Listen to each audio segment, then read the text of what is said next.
हाँ जी, चलो शुरू करें डिस्कशन। जनरल स्टडीज पेपर 1 में आया क्या था और उसे कैसे अटेम्प्ट करना था। शुरू करने से पहले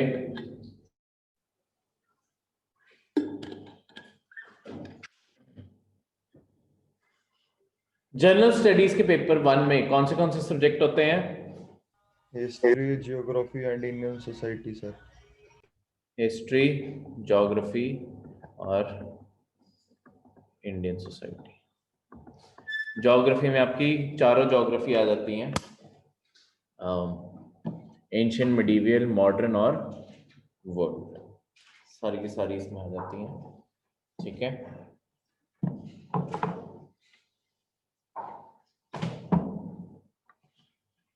कहाँ गया?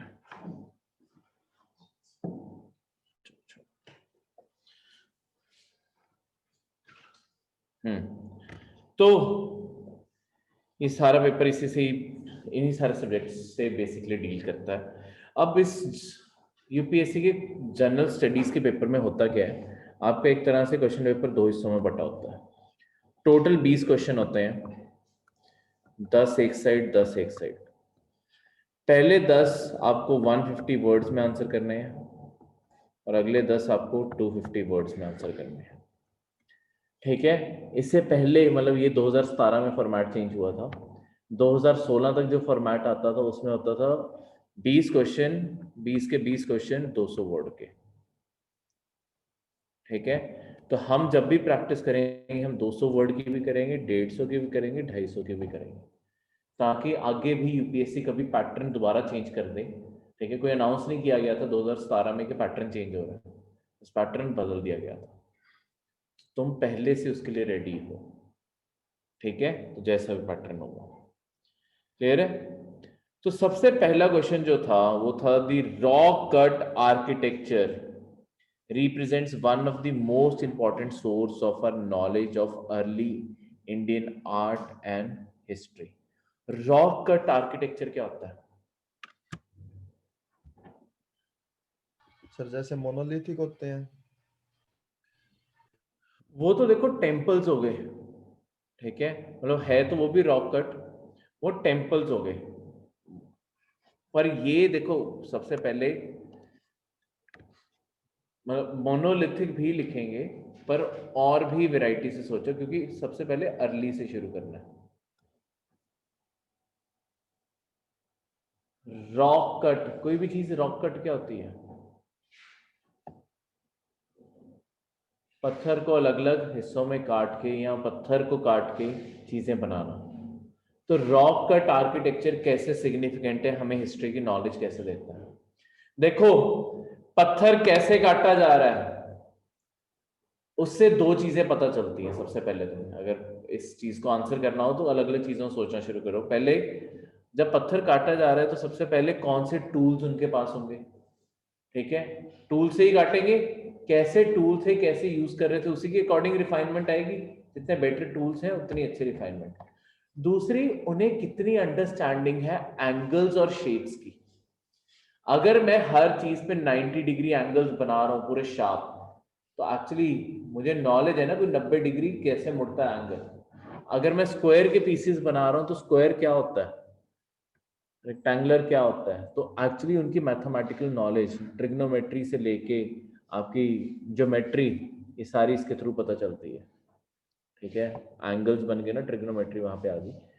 ठीक है, तो ये सारी नॉलेज उनकी वहां से पता चलती है। इसके अलावा पत्थर को देख के तुम हमेशा क्या गेस कर सकते हो?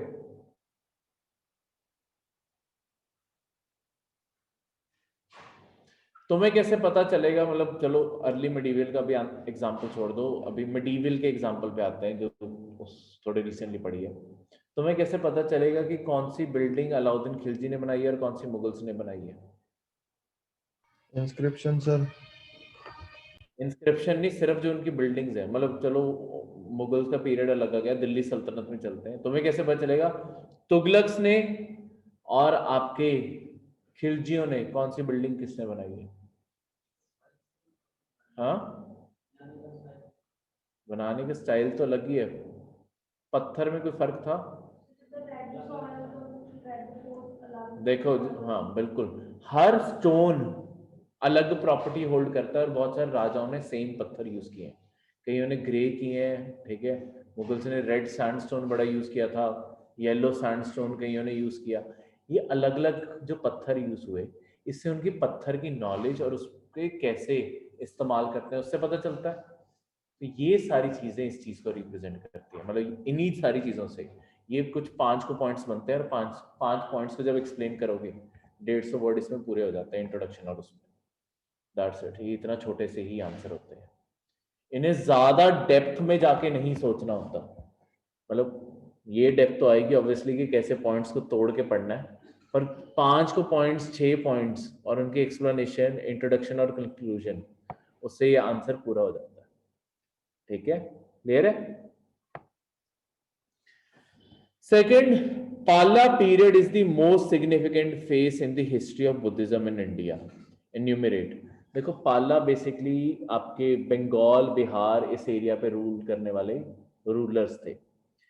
इनकी क्या सिग्निफिकेंस है कि इन्होंने एक तरह से बुद्धा की, सबसे पहले इंट्रोडक्शन में ये मेंशन करना जरूरी है कि जो पालास का किंगडम जो था ये बुद्धास लैंड है, बुद्धास लैंड है, क्योंकि यहीं पे बुद्धा का मतलब नेपाल का एरिया भी इनके कंट्रोल में था, बिहार से लेके वेस्ट बंगाल तक का।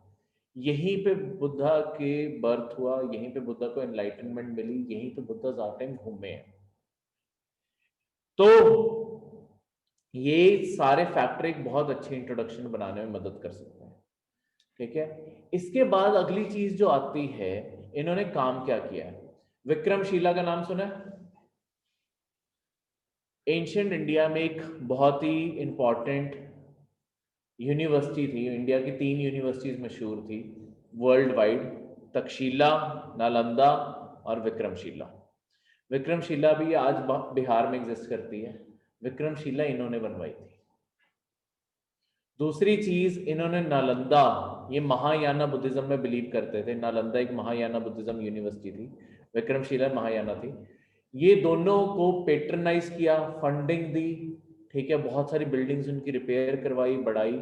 ऐसे ऐसे फैक्ट जो है इनके, वो अल्टीमेटली आंसर्स बनते हैं। कि मतलब एक फैक्ट तो ये हो गया कि इन्होंने विक्रमशिला बनवाई थी।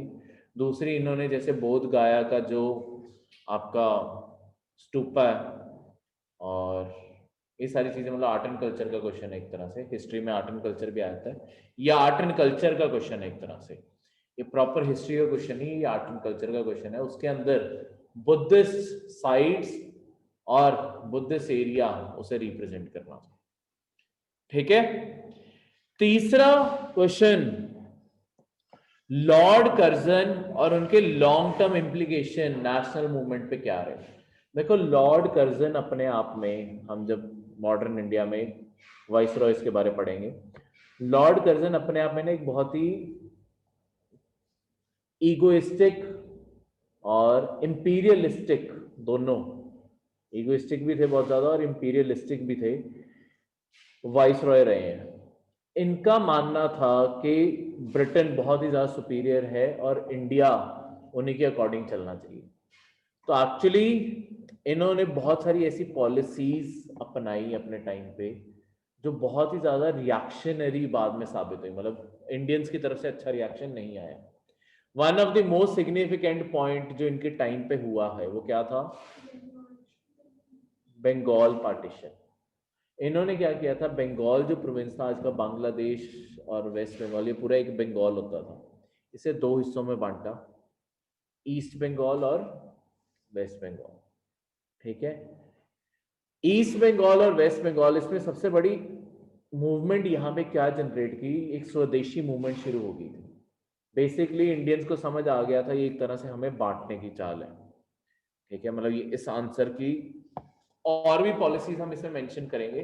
आपकी जो स्पेक्ट्रम की बुक है, अगर और पॉलिसीज की भी, क्योंकि बीच में हमने एग्जांपल देने, आपने ना स्पेक्ट्रम की बुक के लास्ट पे अपेंडिक्स होते हैं, अपेंडिक्स में हर वाइस रॉय ने क्या क्या काम किए थे वो वहां पे लिखे हुए हैं।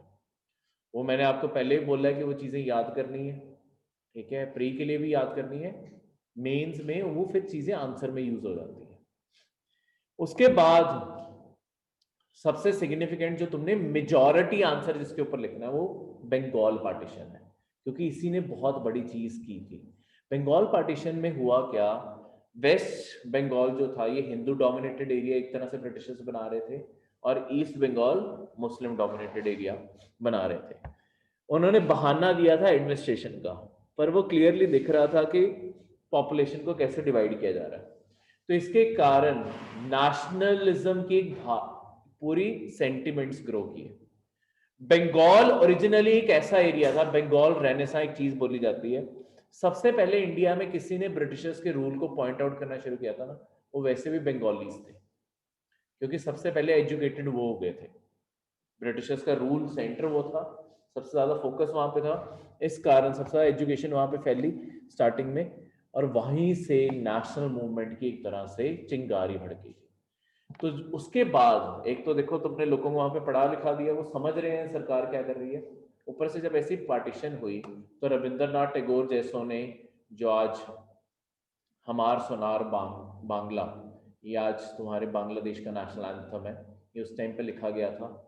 ठीक है, हिंदू मुस्लिम यूनिटी का ये एग्जाम्पल बना, हिंदू मुस्लिम सब ने रक्षाबंधन बनाया था, एक दूसरे को राखियां बांधी थी, नेशनल सॉन्ग्स गाए गए, फिर मीटिंग्स बुलाई गई, पहली बारी एक organised protest, non violent protest उन एरियाज में शुरू हुआ। यही जाके एक इंडिया का नेशनल मूवमेंट का सिग्निफिकेंस मतलब यहां से आता है, क्योंकि यही रूप लिया है बाद में आपकी सारी मूवमेंट ने। ठीक है, नॉन वायलेंट प्रोटेस्ट का तरीका गांधी जी नहीं लेके आए थे, उन्होंने सत्याग्रह के अपने प्रिंसिपल अडॉप्ट किए थे। पर इस क्वेश्चन में पॉइंट आउट करना जरूरी है कि नॉन वायलेंट पहले ही ये थे, तो ये ही मूवमेंट अल्टीमेटली इंडिया में चलती रही है बाद में। ठीक है, तो वो चीज यहां से आ जाएगी।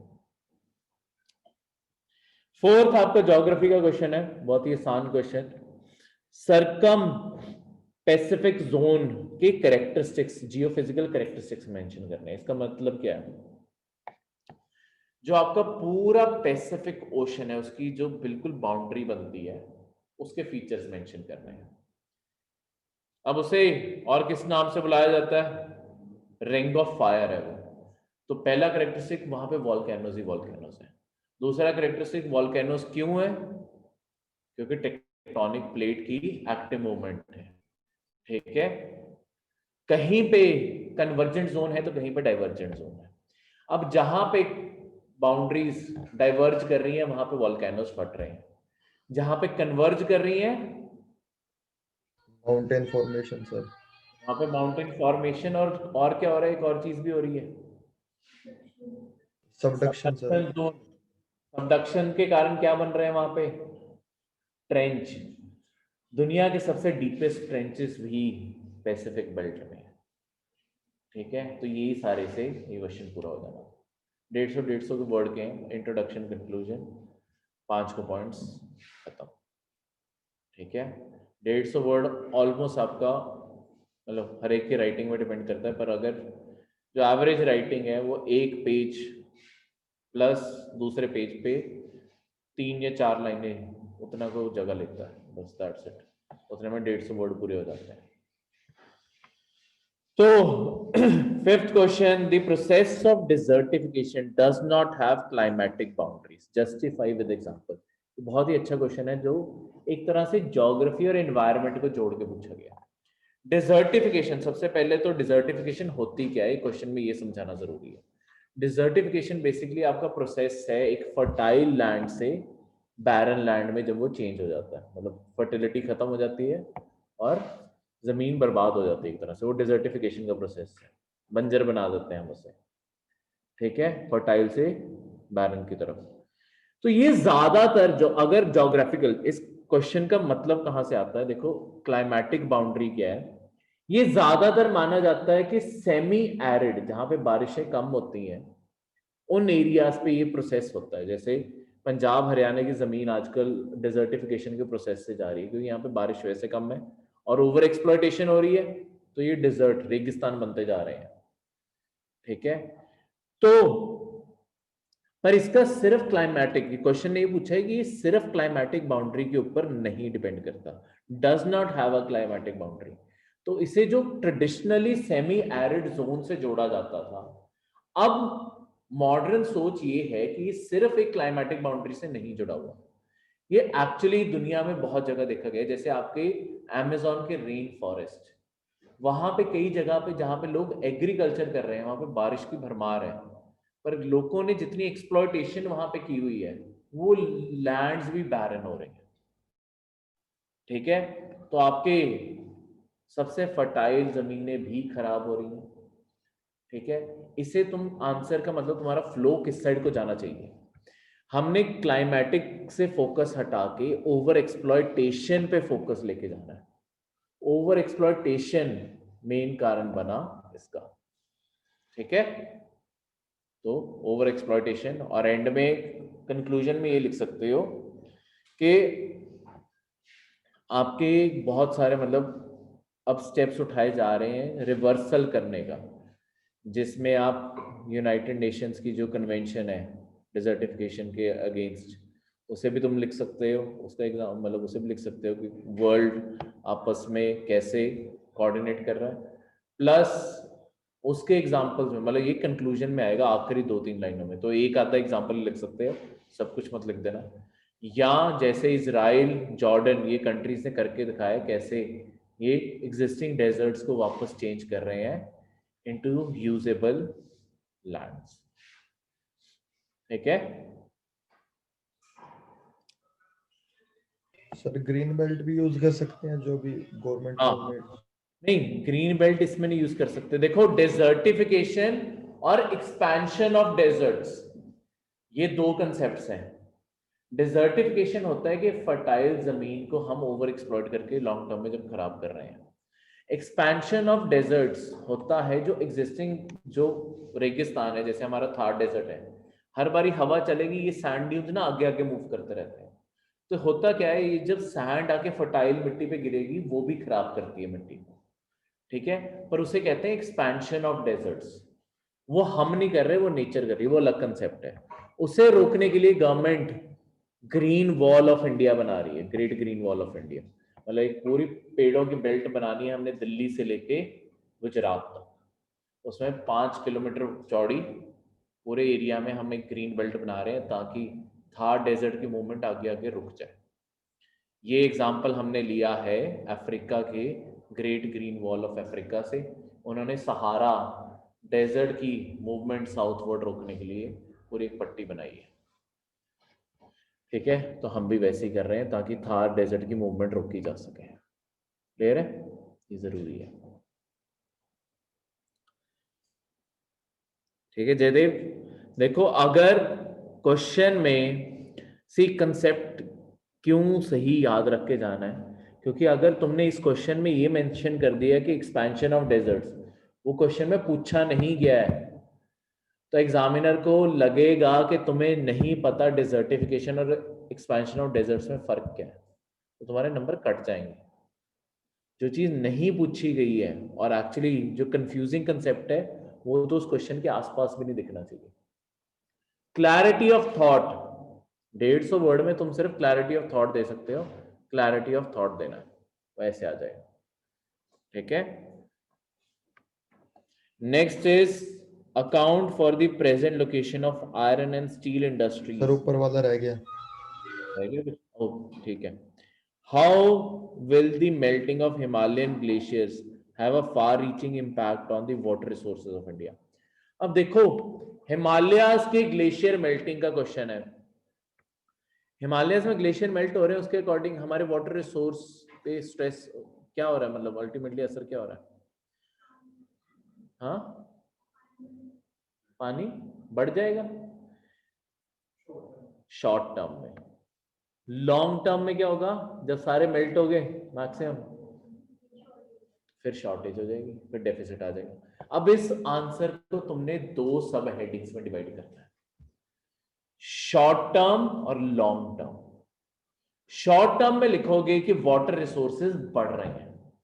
अब वाटर रिसोर्सेज बढ़ने से हमारी वाटर रिसोर्सेज पे क्या असर डल रहा है, हर साल फ्लडिंग होगी, उसके कारण क्रॉप्स का सिटीज का, हर चीज का नुकसान हो रहा है, प्रॉपर्टी का नुकसान हो रहा है। ठीक है, एक तो ये लिखोगे। दूसरा, अगर हम स्टोर नहीं कर पा रहे हैं, ठीक है, वो सारा पानी अल्टीमेटली वेस्ट होके ओशन वाटर में ऐड कर रहा है, जिसके कारण अल्टीमेटली क्या होगा फिर, अगर ओशन वाटर में जाके सारा पानी बढ़ बढ़ के ऐड हो रहा है, सी लेवल राइज होगा, तो कोस्टल एरियाज में भी प्रॉब्लम आएगी। ठीक है, क्लियर है। तीसरा, पर अगर हम इसे यूज कर पाए, उसी में लिख देना, अगर हम यूज कर पाए तो हम अच्छे खासे डैम्स भी बना सकते हैं, लॉन्ग टर्म सस्टेनेबिलिटी भी बिल्ड हो सकती है। ये तुम्हारा वो कंक्लूडिंग पैराग्राफ होगा, बीच में कनेक्टिंग पैराग्राफ, कि अगर हम इन्हें डैम्स में पानी को स्टोर कर पाए तो हम इरिगेशन के लिए भी बेटर यूज कर पाएंगे, ठीक है, इलेक्ट्रिसिटी के लिए भी यूज कर पाएंगे और वाटर सिक्योरिटी के लिए भी यूज कर पाएंगे। नहीं तो, और एल्स, लॉन्ग टर्म इंपैक्ट की हेडिंग, लॉन्ग टर्म इंपैक्ट की हेडिंग में लिखोगे कि लॉन्ग टर्म में जब ग्लेशियर्स की मेल्टिंग काफी हो जाएगी तो पानी अल्टीमेटली कम हो जाएगा, तो फ्लड की जगह अब उल्टा कंसेप्ट लिखना क्या है कि ड्रॉट्स, फ्रीक्वेंट ड्रॉट्स अक्कर होंगे, और ड्रॉट्स के बाद फेमाइन्स भी अक्कर होंगे। ठीक है, पानी नहीं होगा तो ऑब्वियसली आसपास का जो कूलिंग इफेक्ट होता है, जो मॉडरेशन इफेक्ट होता है जहां पे पानी पाया जाता है उसके आसपास, वो भी कम हो जाएगा, तो ओवरऑल हीटिंग भी बढ़ जाएगी। ठीक है, तीसरा, मेरीन लाइफ, जो रिवर्स के अंदर फिशेस या कुछ भी रहता है, वो डैमेज होगा, उसके कारण जो उसके ऊपर जो डिपेंडेंट लाइवलीहुड है वो भी डैमेज होगा, और इसी के साथ एग्रीकल्चर, इरिगेशन नहीं मिलेगा तो एग्रीकल्चर भी डैमेज होगा। चौथा, ग्राउंड वाटर रिचार्ज जो रिवर्स कर रही थी वो कम हो जाएगा, ओवर एक्सप्लॉयटेशन पहले ही चल रही है, तो अपने आप वो रिसोर्सेज भी डिप्लीट होंगे। तो शॉर्ट टर्म और लॉन्ग टर्म दोनों विजन एग्जाम में प्रेजेंट करने जरूरी है, और वो ऐसे लिखने हैं। क्लियर है, इसमें कोई डाउट? अब आगे 7th पे, account for the present location of iron and steel industries away from the sources of raw material by giving examples. देखो, जो आयरन और स्टील की इंडस्ट्री है, इंडस्ट्रीज दो टाइप की होती हैं, रिसोर्स बेस्ड या फुटलूज। ठीक है, तो यहां पे फुटलूज इंडस्ट्री के तौर पे रेफर किया गया आयरन और स्टील को, जहां पे आयरन और स्टील के ओर्स मिलते हैं, मतलब क्वेश्चन ने ये लिखा है कि जहां पे आयरन और स्टील के ओर्स मिलते हैं वहां पे ना होके इंडस्ट्रीज कहीं और क्यों एग्जिस्ट कर रही हैं। इसके सिर्फ दो कारण जो मेजर होते हैं, उन्हीं को आगे सब डिवाइड करना है, जो मेजर, एक डोमेस्टिक डिमांड और एक इंटरनेशनल डिमांड। तुम्हारे हमेशा आयरन और स्टील इंडस्ट्रीज ज्यादातर पोर्ट एरियाज के पास एग्जिस्ट करती हैं, वाइजैक, ये सारे, मतलब विशाखापट्टनम, ये सारे एरियाज में, क्योंकि ये तुम्हारे एक्सपोर्ट बिजनेस का बहुत बड़ा हिस्सा बनता है। तो एक फिनिश्ड प्रोडक्ट को अंदर इनलैंड से लाके पोर्ट में बेचना वो ज्यादा कॉस्टली पड़ता है, रॉ मटेरियल को लाके प्रोसेस करके साथ के साथ एक्सपोर्ट रेडी करना ज्यादा आसान है। ठीक है, जो जमशेदपुर जैसे शहर भी हैं, जो किन की इंडस्ट्री है वहां पे, टाटा की स्टील इंडस्ट्री है, वहां पे भी रिवर चैनल्स हैं आपके रिसोर्सेस को मूव करने के लिए, उन्होंने वहां पे भी रिवर फ्रंट ही चुना था, ताकि रिवर से आपके रिसोर्सेस आपके पोर्ट्स तक ले जाई जा सके। ठीक है, दूसरा, इंटरनल डिमांड की बात करें तो देखो, इंडस्ट्री वहीं पे ज्यादा प्रॉफिटेबल होगी जहां उसकी डिमांड होगी। या तो मैं अपनी इंडस्ट्री रिसोर्स के पास लगा लूं, उसके बाद मैं सारे इंडिया में अपने कस्टमर ढूंढता फिरूं, या मेरा फायदा ये है कि जहां पे इंडस्ट्रियल टाउन्स हैं या बड़ी डिमांड वाली फैक्ट्रीज हैं, जैसे कि कार इंडस्ट्री होगी, उन्हें स्टील चाहिए, मेरे पास स्टील है। ठीक है, वहीं पे उसी कॉन्ग्लोमरेट का मैं पार्ट बन जाऊं, उन्हीं के बीच में बैठ के मैं उनकी डिमांड फुलफिल कर रहा हूं, तो ये ज्यादा प्रॉफिटेबल इंडस्ट्री होती है।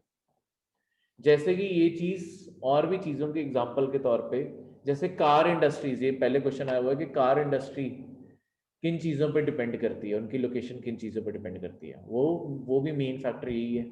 मतलब इंडस्ट्रीज का हमेशा ये क्वेश्चन आता ही आता होता है, ये बहुत ही फ्रीक्वेंट क्वेश्चन है। बस इंडस्ट्री बदल जाती है, क्वेश्चन ऑलमोस्ट सेम रहता है, ये हर साल 2 साल बाद ये क्वेश्चन आता ही आता है, बस इंडस्ट्री बदल जाती है।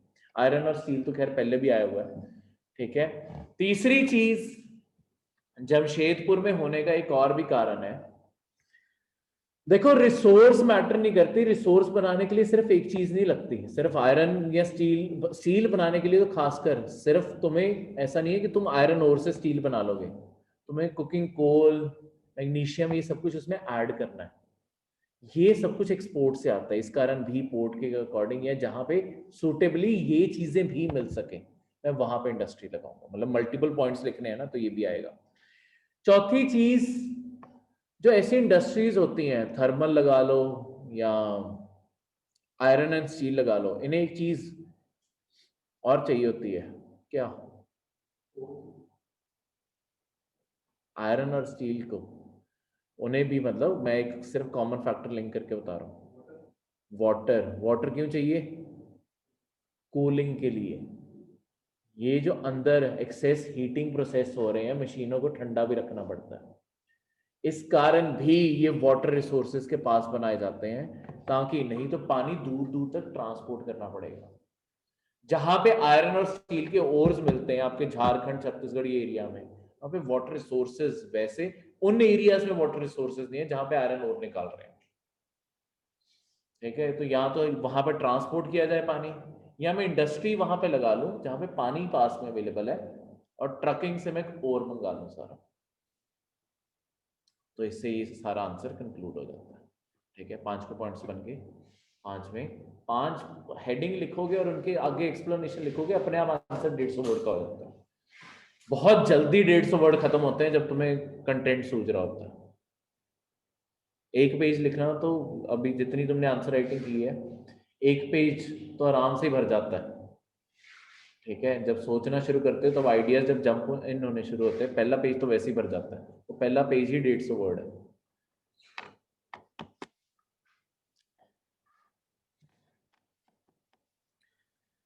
एट्थ पे आ गया ना।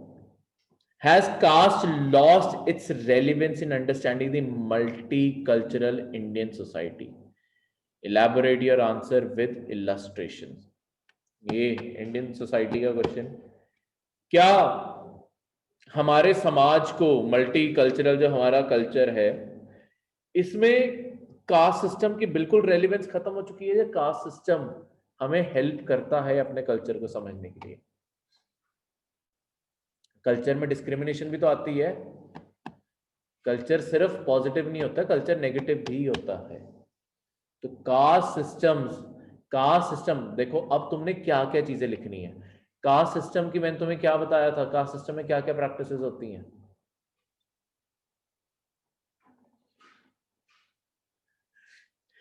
इतना डायरेक्टली पहला पॉइंट इतना एक्सट्रीम ना जाओ, अनटचेबिलिटी। कास्ट सिस्टम कल्चर थोड़ी है अनटचेबिलिटी।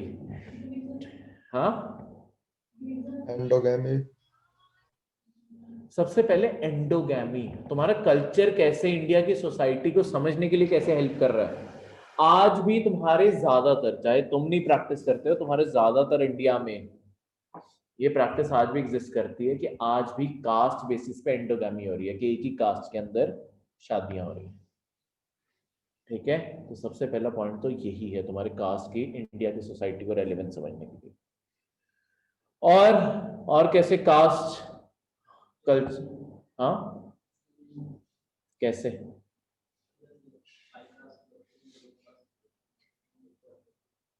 तो वो कल्चर में कैसे आ रहा है?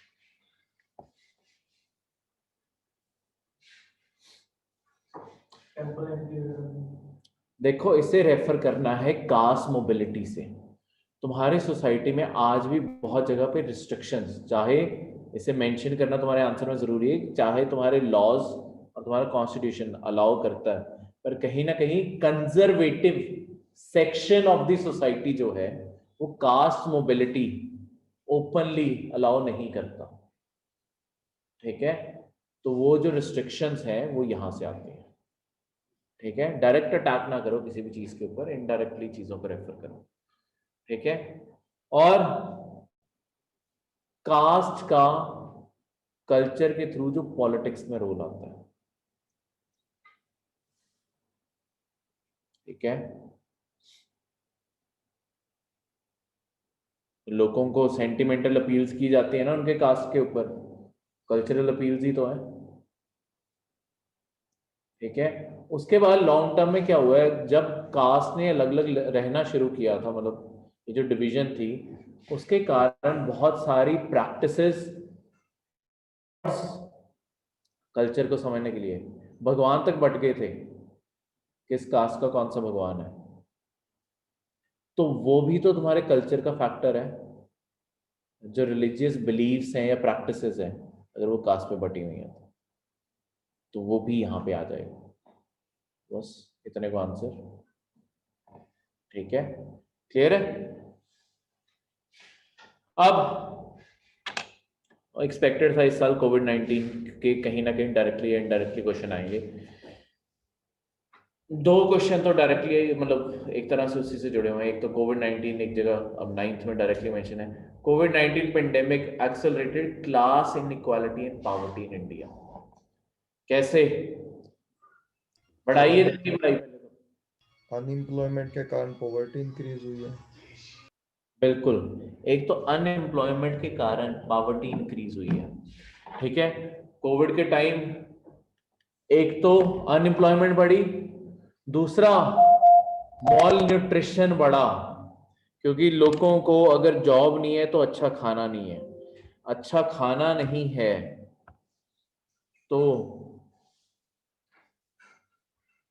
जयदेव कुछ बोलना। सर एक मिनट, अभी नहीं आई आवाज,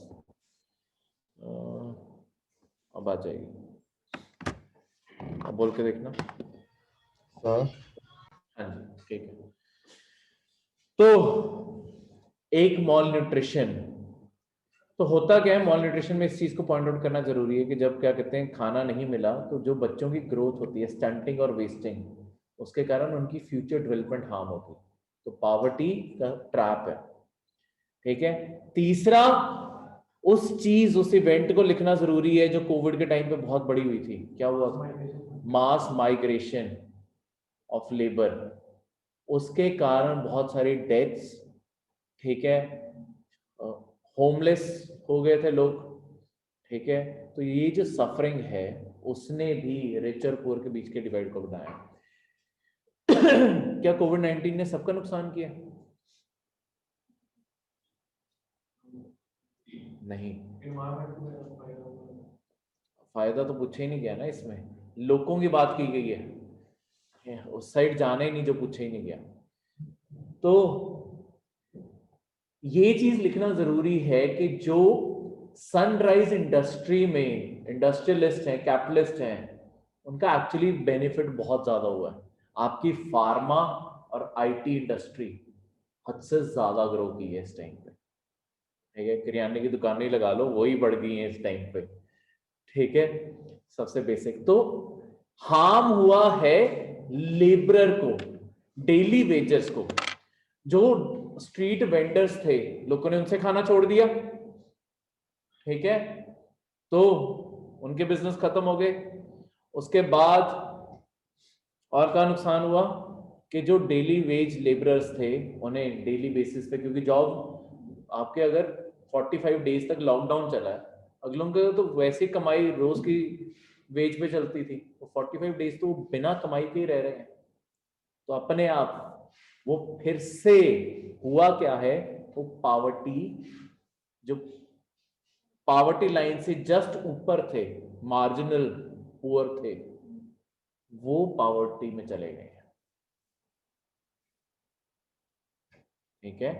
ये सारा आंसर बनेगा, इसको अरेंज कर लेना बस ऊपर नीचे, ठीक है, क्लियर है। आपके सामने सोच रहा हूँ, मैंने भी अभी पेपर, मैं साथ साथ ही पेपर देखूंगा रोज के रोज, पहले पढ़ के क्या करना, वैसे टाइम नहीं होता दिन में। Do you agree that regionalism in India appears to be consequence of rising cultural assertiveness? assertive होता है कि अपना कल्चर को सुपीरियर बताना या लोगों के ऊपर लगाना। तो क्या अगर तुम कह रहे हो कि तुम्हारा कल्चर, मतलब तुम अगर रीजनलिज्म बढ़ता जा रहा है, वन ऑफ द रीजन कि रीजनलिज्म बढ़ता जा रहा है, उसका कारण ये है कि लोग अपने कल्चर को बाकियों से ज्यादा बेटर मान रहे हैं और उसी को वो फोर्स करना चाहते हैं जितने लोग हैं। जैसे महाराष्ट्र मराठी, पंजाब पंजाबी, तमिल तमिलियन कल्चर, जब अपनी आइडेंटिटी से लोग इतना ज्यादा जुड़ रहे हैं तो अल्टीमेटली तुम्हारी नेशनल आइडेंटिटी हार्म हो रही है। तो बेसिकली ये आर्ग्यू करने को बोला गया इस क्वेश्चन में, एंड में पढ़ो 10th में आर्ग्यू। तो देखो इसमें तुमने नेगेटिव भी देने हैं, पॉजिटिव भी देने हैं। नेगेटिव में क्या हो गया? नेगेटिव में ये हो गया कि यही जो चीजें बताई, अगर जैसे लोग एक्चुअली अपने कल्चर से ज्यादा कनेक्ट कर रहे हैं और अगर वो असर्टिव हो जाते हैं तो वो दूसरे के कस्टम्स कल्चर को एक्सेप्ट करने से कतराएंगे, डिनाई ज्यादा करेंगे। ठीक है। दूसरी चीज, जब कोई ये बिलीफ में होल्ड करता है तो एक्चुअली हमेशा वो डिस्क्रिमिनेटरी प्रैक्टिसेस में भी रहेगा। अगर उसे ये लगता है मेरे लोग, मेरा कल्चर, मेरा मेरा इलाका वही सबसे बेटर है, तो बाकियों को बेटर समझेगा ही नहीं, वो ऑब्वियसली डिस्क्रिमिनेट करेगा। ये नेगेटिव चीजें हैं, पर तुम्हें आर्ग्यू करने के लिए पॉजिटिव्स भी बताने जरूरी हैं।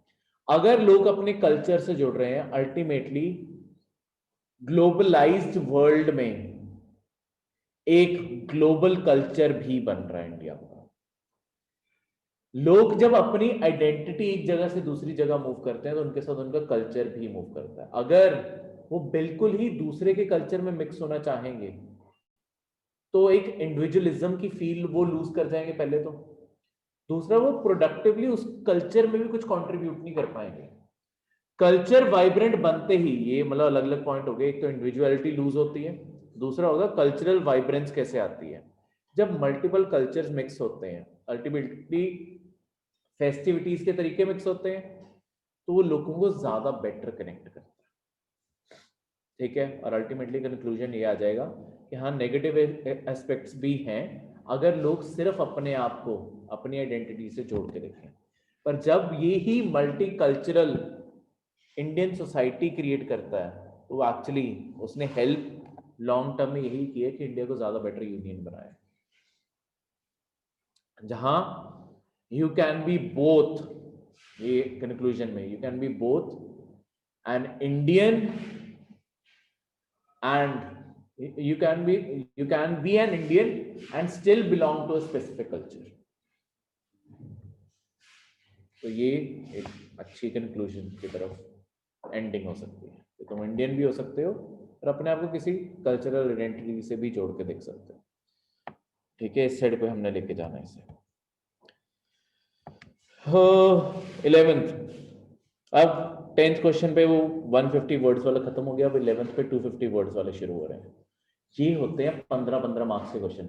एक चीज हमेशा वैसे भी मेंस के पेपर में याद रखो, सबसे पहले 11th क्वेश्चन ऑनवर्ड्स अटेम्प्ट करने होते हैं, क्योंकि ये 15-15 मार्क्स के नहीं गवा सकते तुम, ऊपर 10-10 मार्क्स के हैं। ठीक है, पर पहले 15 वाले अटेम्प्ट करो, उसके बाद 10 वालों पे जाओ, क्योंकि 10 वाले वैसे भी आंसर भी छोटे लिखने हैं, सोचना भी कम है, जल्दी हो जाएगा। इनमें 250 वर्ड लिखने के लिए सोचना भी ज्यादा है, ब्रॉडर व्यू होना चाहिए, टाइम ज्यादा लगता है। तो 11th ऑनवर्ड्स पहले पेपर अटेम्प्ट करना होता है, फिर फर्स्ट ऑनवर्ड्स आना है। ठीक है, क्लियर है? तो Indian philosophy and tradition played a significant role in conveying and shaping the monument and the art in India। बिल्कुल, इंडिया की फिलॉसफी क्या है और ट्रेडिशंस क्या है? इंडिया का आर्ट और आर्किटेक्चर जितना भी है, मतलब क्वेश्चन में पूछा गया है कि इंडिया की फिलॉसफी और ट्रेडिशन, जितने भी इंडिया की आज तक बिलीफ्स रहे हैं, फिलॉसफी मतलब एक तरह से बिलीफ हो गया, अलग अलग बिलीफ सिस्टम हो गए, और जो हमारे ट्रेडिशंस हैं, उसने हेल्प की है शेप करने में हमारी जो आर्ट, सारे इंडिया में आर्ट एग्जिस्ट करता है।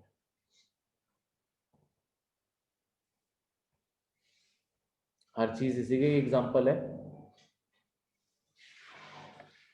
फिलॉसफी, जैसे एक आधा एग्जांपल देता हूं। देखो, ये क्वेश्चन आर्ट एंड आर्किटेक्चर का ही है फिर से।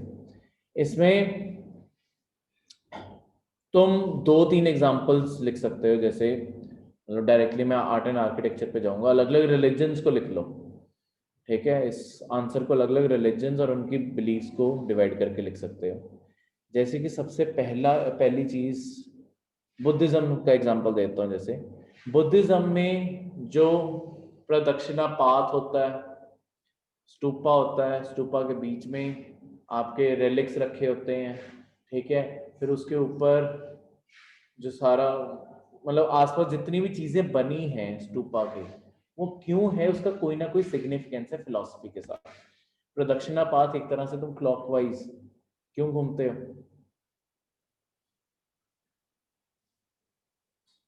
साइकिल्स ऑफ लाइफ है वो। तुम्हें हमेशा जो स्तूपा होता है उसके आसपास क्लॉकवाइज डायरेक्शन में घूमना होता है, ठीक है। वो साइकिल्स ऑफ लाइफ है। तो हर चीज ऐसे ही हिंदू आर्किटेक्चर के अंदर गोपुरम, ये सारी चीजें हम पढ़ेंगे। वाटर बॉडीज का क्या सिग्निफिकेंस है टेम्पल्स के अंदर, ये सारी चीजें, ठीक है, क्यों बनाई गई। इसके अलावा इस्लाम में, जैसे कि इस्लामिक बिलीफ जो हैं, जैसे कि मुगल्स ने ताज भी बनाया, चार बाग का जो सिस्टम बनाया, ठीक है, वो जो सारा सिस्टम बनाया वो एक तरह से हमारे कहीं ना कहीं रिलीजन और उसके थॉट प्रोसेस से जुड़ा है। तो अगर तीनों मेजर रिलीजन्स को डिफाइन कर दोगे, ठीक है, मतलब बुद्धिज्म मेजर नहीं है पर बुद्धिस्ट थॉट बहुत मेजर है दुनिया में, तो वो फिलॉसफी कहीं ना कहीं शेप करती है। तो अपने आप उसे बस आर्ट एंड आर्किटेक्चर का क्वेश्चन बना के पूछा गया, तो उसमें आपने उनके थॉट प्रोसेस को कनेक्ट करना है, हर चीज को, ये चीज एग्जिस्ट क्यों करती है, इनडायरेक्टली पूछा वही गया है, ठीक है। उनके आर्किटेक्चर्स बारे पूछा गया है, ठीक है। कुछ भी हो बाद में नाम लिख लेना। तो 12th, Persian literary sources of medieval India reflect the spirit of the as.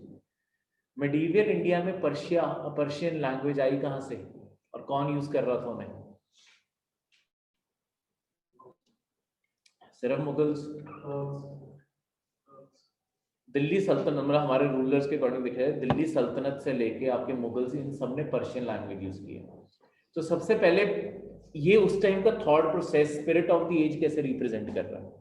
देखो, ये सारे लोग रूल करने के लिए बाहर से आए, ठीक है। इनके साथ लैंग्वेज, और लैंग्वेज जब आई वो दो चीजों का पार्ट बन गई थी पर्शियन लैंग्वेज, एक एडमिनिस्ट्रेटिव रिकॉर्ड्स का और दूसरा बहुत सारे पोएट्स और ऑथर्स का, ठीक है। तो बहुत सारे जैसे प्रॉपर हिस्ट्री के जो रिकॉर्ड्स हैं वो मिडीवियल इंडिया से लिखने शुरू हुए। तो सबसे पहले तो स्पिरिट ऑफ एज में जो हिस्टोरिकल राइटिंग है वो मिडीवियल इंडिया से शुरू हुई, क्योंकि पर्शियन लैंग्वेज के साथ साथ हिस्ट्री लिखने की आर्ट भी इंडिया है। उससे पहले कोई भी प्रॉपर हिस्ट्री इंडिया में लिख ही नहीं रहा था। इसके अलावा spirit of the age Persian language इसलिए रिप्रेजेंट करती है क्योंकि ज्यादातर जो आपके रूलर्स थे वो यही फारसी बोलते थे, ठीक है। और अपने साथ वो जो ऑथर्स लाए हैं, जो पोएट्स लाए हैं, वो भी वही बोलते थे, क्योंकि एडमिनिस्ट्रेशन इस सिस्टम में चल रही थी। तो अल्टीमेटली यही तो स्पिरिट ऑफ द एज है। तो पर्शियन ही तो होगी, जब एडमिनिस्ट्रेशन की जो लैंग्वेज है वही तो स्पिरिट ऑफ द एज है, ठीक है। अब जैसे पूरी दुनिया में इंग्लिश सबसे ज्यादा फैली हुई है, वो इस एज की स्पिरिट बनी हुई है, ठीक है। उस टाइम ग्लोबलाइज वर्ल्ड नहीं था, तो सिर्फ इंडिया की बात हो रही, ठीक है। Next is, since the decades of 1920s, the national movement acquired various ideological strands and thereby expanded its social base. 1920 से national movement acquired various ideological strands and thereby expanded its social base. 1920s ये time पे एक तो 20s में गांधी जी ने सबसे पहली movement शुरू की थी, सत्याग्रह का प्रिंसिपल अपने साथ जोड़ा था। तो जो नॉन वायलेंट लोग थे, ठीक है, जो नॉन वायलेंस पे बिलीव करते थे और ग्राउंड वर्क पे, जिसके बाद नो चेंजेस वाला वो क्वेश्चन आता है ना आपकी, ये उसमें देखेंगे नो चेंजेस, ऐसे लोग जो गांधी जी के थॉट प्रोसेस के साथ जुड़ के ग्राउंड लेवल पे काम करना चाहते थे अनटचेबल्स की अपलिफ्टमेंट के लिए। उसके बाद जब भी प्रोटेस्ट करना है नॉन वायलेंट तरीके से करना है, किसी भी इन के आगे स्टैंड लेने से घबराना नहीं है। ये सारा सत्याग्रह के मतलब प्रिंसिपल हम लिख सकते हैं। दूसरा 1920s में मतलब 1918 के बाद, एक्चुअली 17 के बाद दुनिया में एक मेजर थॉट प्रोसेस फैला था। कौन सा था? कम्युनिज्म। हाँ, कम्युनिस्ट थॉट प्रोसेस, जो कहते थे कैपिटलिज्म नहीं होना चाहिए, उसकी जगह सरकार सारे रिसोर्सेस सबको प्रोवाइड करे। ठीक है, तो वो थॉट प्रोसेस फैला, तो वो यहां से आ जाएगा।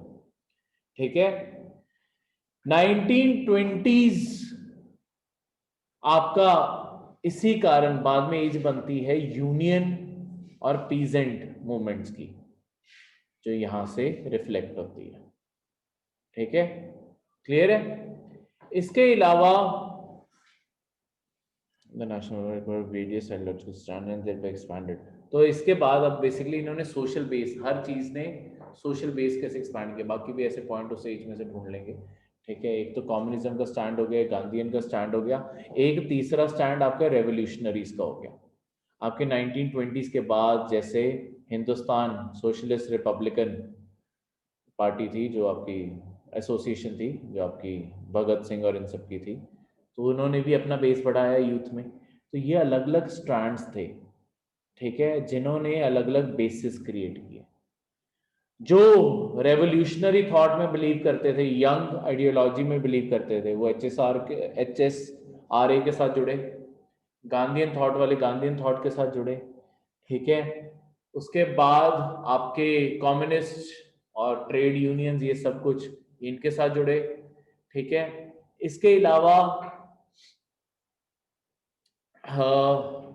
आपके रिलीजियस आइडियोलॉजीज, जो आपका क्वेश्चन आया था on acquiring officers, Madan Mohan Malviya, इन सब का मानना था कि जब सरकार अपॉर्चुनिटी दे रही है, हिंदूज को ऑफिसर्स ले लेने चाहिए और सरकार के साथ रहना चाहिए, ताकि हिंदूज का भला हो सके।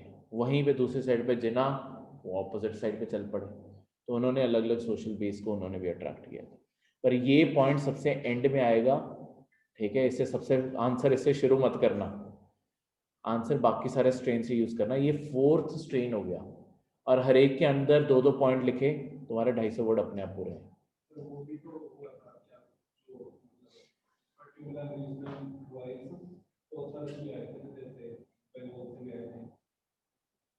नहीं, आइडियोलॉजी से ऑथर्स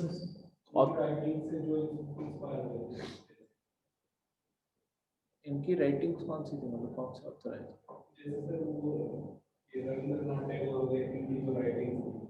नहीं नहीं, वो आइडियोलॉजी नहीं बनती ना, आइडियोलॉजीज होती हैं ये, वो आइडियोलॉजी नहीं है। आइडियोलॉजी होनी चाहिए जिसका कोई विचार, कोई विचार होता है आइडियोलॉजी। तो सोशलिज्म, सत्याग्रह, कम्युनिज्म, कैपिटलिज्म, ये आइडियोलॉजीज हैं। ठीक है, या रीजनलिज्म, रिलीजनलिज्म, मतलब अपने रिलीजन के बारे ही सोचना। ठीक है, ये सारी चीजें, ये थॉट प्रोसेस है। ठीक है, उसे तुम रीजनलिज्म के अकॉर्डिंग जोड़ सकते हो। डॉक्टर नहीं, आइडियोलॉजी उसमें सिर्फ कम्युनिज्म वर्ल्ड वॉर 1 के एंड में ही आई है, बस वहीं से आया। ठीक है। 14th, the interlinking of rivers. The interlinking of rivers can provide viable solutions to multidimensional interrelated problems of drought, flood, interrupted navigation, critically examine. ये बहुत ही सिग्निफिकेंट क्वेश्चन है जो मैं पिछले 1 साल से आपको बोलता भी आ रहा हूँ। ठीक है।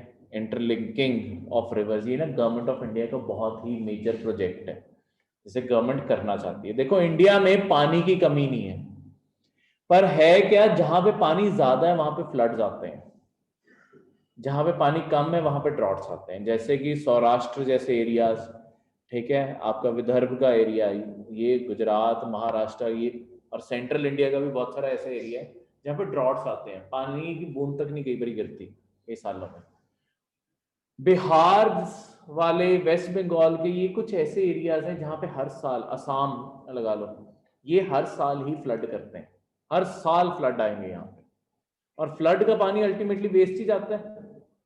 तो सरकार लॉन्ग टर्म में चाहती क्या है कि हम सारे इंडिया में कैनाल्स बना दें, सारी रिवर्स को एक दूसरे से जोड़ दें। किसी भी रिवर में पानी ज्यादा है उसे ट्रांसफर किया जा सके जिस साइड पे कम है, तो सारे इंडिया में पानी तो एक्सचेंज होगा। दूसरे, जब तुम कैनाल्स बना लोगे, जैसे हमारे नेशनल हाईवेज एग्जिस्ट करते हैं, सरकार नेशनल वाटरवेज बनाना चाहती है कि लोग कार से ज्यादा फिर बोट पे ट्रैवल करना शुरू करें। ठीक है, क्योंकि सिर्फ लोग नहीं, उससे भी ज्यादा कार्गो ट्रैवल करना शुरू करें। मतलब एक लोगों का पॉइंट भी और कार्गो का पॉइंट भी अलग से लिख सकते हो नेविगेशन, क्योंकि तुम्हारे क्वेश्चन में पूछा गया। ठीक है।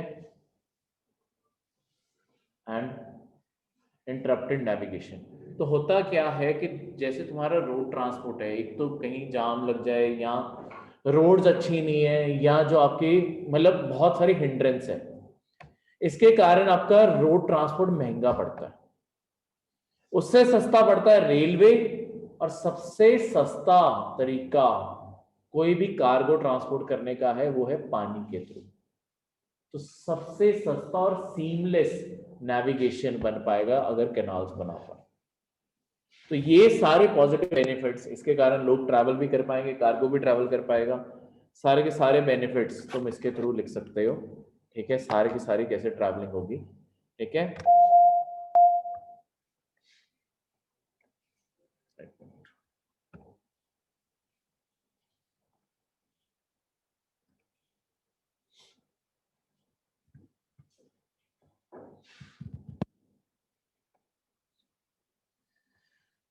एक मिनट देना, वो थोड़ा सा रुक गया। हाँ,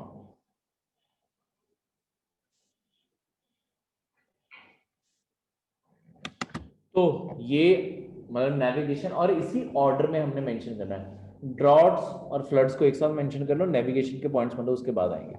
देखो, जहां पे फ्लड्स आते हैं वहां पे जो नुकसान हो रहा है उन सारे नुकसान को मेंशन करके ये लिखना है कि वो रिड्यूस हो जाएगा। ठीक है, वो बच जाएंगे। ड्रॉट्स की जगह पे एक तो पानी की अवेलेबिलिटी, तो सेफ ड्रिंकिंग वाटर मिल सकता है। ठीक है, एक्सेस वाटर जो वेस्ट जा रहा है वो ट्रांसपोर्ट हो सकता है, तो हम कोई पानी वेस्ट नहीं कर रहे हैं, जो ग्लोबल वार्मिंग के टाइम पे बहुत जरूरी है बचाना। तीसरा, क्रॉप सिक्योरिटी मिल सकती है आपके फार्मर्स को, जिसके कारण फार्मर्स की इनकम बढ़ सकती है, ये भी इसके थ्रू हम लिखेंगे। ठीक है, वाटर सिक्योरिटी मिल गई ना फार्मर्स को, तो वो पॉइंट भी इसमें लिखना जरूरी है। सेंसिटिव पॉइंट लिखने होते हैं, अच्छा लगता है। ठीक है, तो नेविगेशन का भी लिखना है, पर ये क्वेश्चन में आपको क्या करने को बोला गया है एंड में, क्रिटिसाइज नहीं, क्रिटिकली एग्जामिन। क्रिटिकली एग्जामिन का मतलब है कि विचार करो सोच समझ के। तो ये सारी मैंने सिर्फ अच्छी चीजें बोली हैं, इसके बाद कम पॉइंट पर नेगेटिव भी आएंगे। सबसे बड़ा असर है आपकी इन्वायरमेंट के ऊपर, कि हमें पता नहीं है कि इन्वायरमेंट बिहेव कैसे करेगा। आज कोई भी जगह पे पेड़ पौधे कुछ भी जो बना हुआ है वो इस अकॉर्डिंग बना हुआ है कि कहीं पे पानी कितना अवेलेबल है। ठीक है, दो चीजों के ऊपर मेनली प्लांट ग्रोथ डिपेंड करती है, सनलाइट और वाटर अवेलेबिलिटी, अगर वो मैंने चेंज कर दी वाटर अवेलेबिलिटी, तो अपने आप वहां पे इकोलॉजी कैसे चेंज होगी वो अभी तक नहीं क्लियर आइडिया। हमने थ्योरेटिकल एजम्पशंस किए हैं, पर प्रैक्टिकली चीजें और भी हो सकती हैं। इसके अलावा जब हम कैनाल्स बनाएंगे, हम अलग अलग एरियाज को एक्चुअली तोड़ रहे हैं। तो जो कैनाल्स, जैसे नेशनल पार्क, कौन से नेशनल पार्क से होके निकल रहा है आपका फर्स्ट इंटरलिंकिंग प्रोजेक्ट जो कैन और बेतवा को जोड़ता है? पन्ना सर। पन्ना नेशनल पार्क।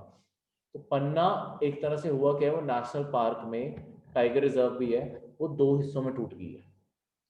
तो अब स्पीशीज की मूवमेंट कम हो जाएगी, ठीक है, तो उसके कारण भी प्रॉब्लम है, क्योंकि उन्हें फ्री मूवमेंट चाहिए। खासकर जो एलिफेंट्स हैं, हाथी सारा साल चलते रहते हैं, वो कहीं पे भी एक जगह पे कभी नहीं रुकते। आज जो हाथी तुमने उत्तराखंड में देखा, हो सकता है 6 महीने बाद वही हाथी तुम्हें कर्नाटका में दिख रहा हो।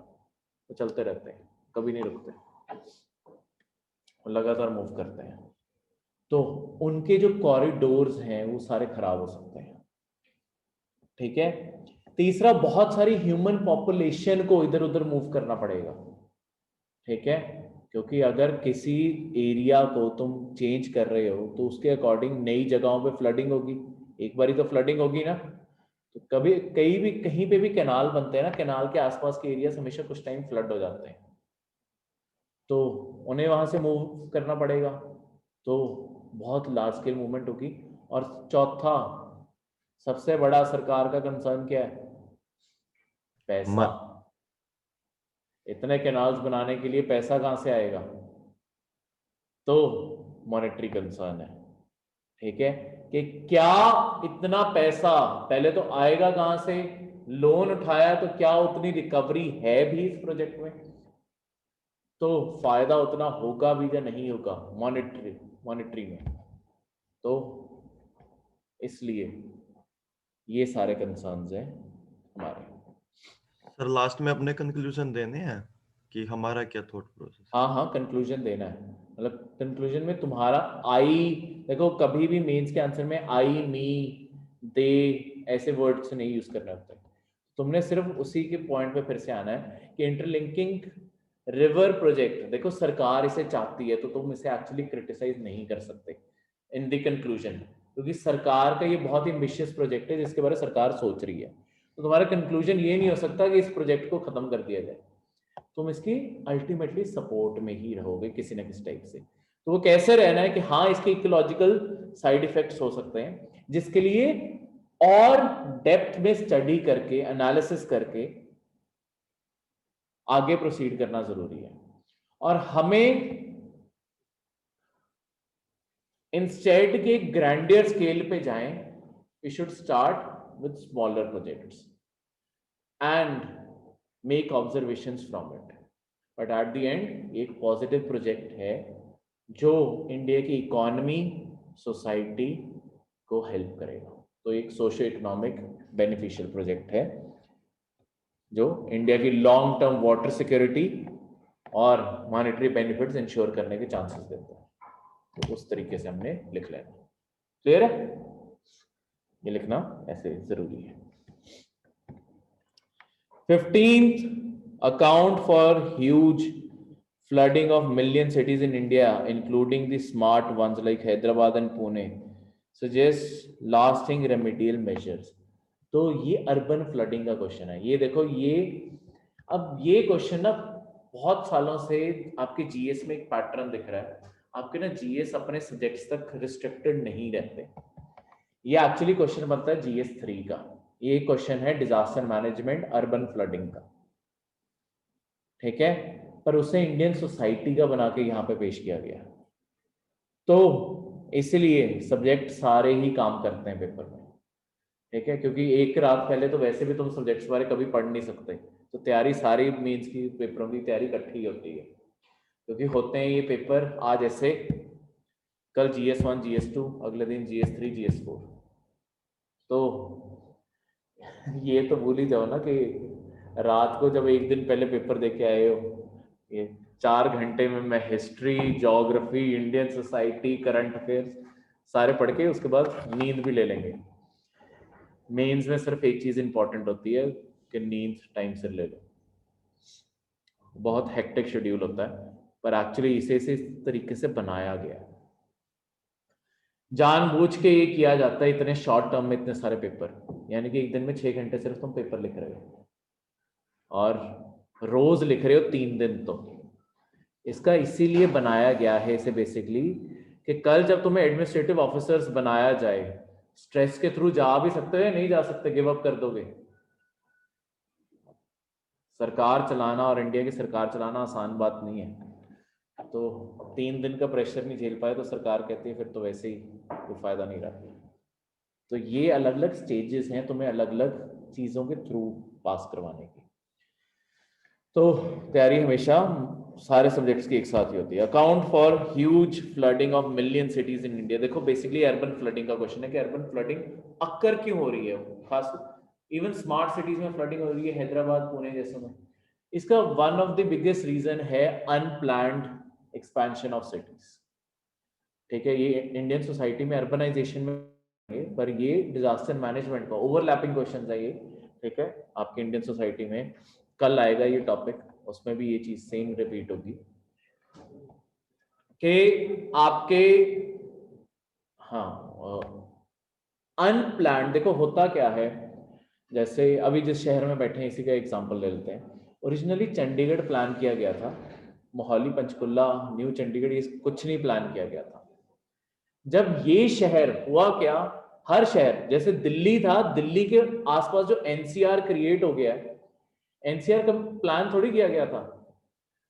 बाहर बिल्डर्स ने जगह ले लेके जो घर बनाए गए। अल्टीमेटली अब गुड़गांव में होता गया, गुड़गांव जैसी बारिश होती है सारा गुड़गांव बंद, क्योंकि सोचा ही नहीं गया कि शहर इसके बाद बढ़ेगा तो किस साइड को बढ़ेगा। वो अनऑर्गेनाइज्ड अर्बनाइजेशन जो इंडिया में हो रही है वो सबसे पहला फ्लडिंग का कारण है। हर प्रॉब्लम का कारण कोई भी चीज लगा लो, स्लम फॉर्मेशन, फ्लडिंग, ट्रैफिक, कोई भी क्वेश्चन आ जाए, पोल्यूशन, हर चीज का पहला आंसर अर्बनाइजेशन में यही होता है कि अनकंट्रोल्ड अर्बनाइजेशन है। ये सबसे पहला ब्लेम है। दूसरा, रिसोर्स स्ट्रेस। हमने क्या किया है अब अर्बन सेंटर्स में कॉन्क्रीटाइजेशन, मतलब जिस हेडिंग से लिखना है, कॉन्क्रीटाइजेशन और बिटुमिनाइजेशन हो चुकी है। हमने फुटपाथ कंक्रीट से बना दिए हैं, सड़कें बिटुमिन से बना दी हैं। ठीक है, इसके कारण अब होता क्या था, पहले अगर बारिश होती भी थी, जितना ग्राउंड एरिया खाली पड़ा है, ग्राउंड कुछ तो अब्जॉर्ब करेगा। अब वो सारा एरिया ही डिपेंडेंट है अपने फ्लड चैनल्स के ऊपर। इतना एरिया वो संभाल नहीं पाते तो अपने आप फ्लडिंग होनी शुरू हो जाती है। तो हम जितना एरिया पक्के तौर पे बनाते जाते हैं उतना हम ग्राउंड कवर कम करते जाते हैं। दो चीजों से नुकसान हो रहा है, एक तो ग्राउंड वाटर रिचार्ज नहीं हो पा रहा, दूसरा हमारे यहाँ पे शहरों में फ्लडिंग हो जाती है। ठीक है, तीसरी चीज इसी से जुड़ी हुई, अब तीसरा पॉइंट जो है वो है आपके ये फ्लड चैनल, जो फ्लड ये बनाए हैं फ्लड वाटर को संभालने के लिए, जितने भी आपके सीवेज बनाए गए हैं। गार्बेज डिस्पोजल, जो लोग चलते चलते, हमेशा देखना, ये तो खासकर लोगों की आदत बनी हुई है, जहां पे वो खासकर पॉट होल होता है ना उसके ऊपर जाके कोई भी कूड़े का चीज फेंक देंगे। ठीक है, यहाँ वो ओपनिंग होगी उसके अंदर ऐसे निशाना मार के देखेंगे कि अंदर जाता है या नहीं जाता। वो अल्टीमेटली हो क्या रहा है, वो ही तो चैनल्स हैं जिसके थ्रू तुम्हारा सारा फ्लड वाटर शहर से बाहर जाना है। और जब कूड़े से ही भर जाते हैं, ब्लॉकेज ऑफ फ्लड चैनल, जब वो गार्बेज से वो भर जाते हैं तो अल्टीमेटली वो बंद हो गए तो कभी भी वो काम ही नहीं करेंगे जब उनकी जरूरत है। तो उन्हें क्लीन करके रखना जरूरी है। वो बाद में जो रेमेडियल मेजर्स हैं, पहले हम प्रॉब्लम्स पॉइंट आउट कर देंगे, सेकंड में रेमेडियल मेजर्स पॉइंट आउट करेंगे। मतलब जो ऊपर तुमने पॉइंट्स लिखे हैं यही तुम्हारी रेमेडीज, बाद में इन्हीं की रेमेडीज आएंगी, एग्जैक्ट फोटोकॉपी आएगी। बस जो ऊपर प्रॉब्लम दिख रही है नीचे उसके सोल्यूशन की हेडिंग होगी। जैसे अनकंट्रोल्ड प्लानिंग, उससे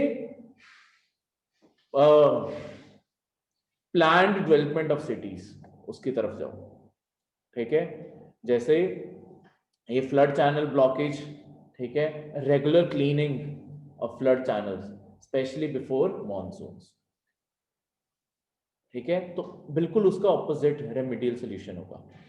इसके बाद एक किसी से ही अर्बन इम्प्रॉपर अर्बन प्लानिंग से, पर इसे अलग से पॉइंट बना के लिख सकते हो क्योंकि पॉइंट्स बढ़ाने हुई है, 250 वर्ड का है। ठीक है, उसी में नहीं खत्म कर देना, तो उसके बीच में की मत लिख देना, ये प्रॉपर पॉइंट बनता है। हमने शहरों में क्या किया है, बहुत जगहों पे शहरों में ना नेचुरल वेटलैंड्स होते हैं।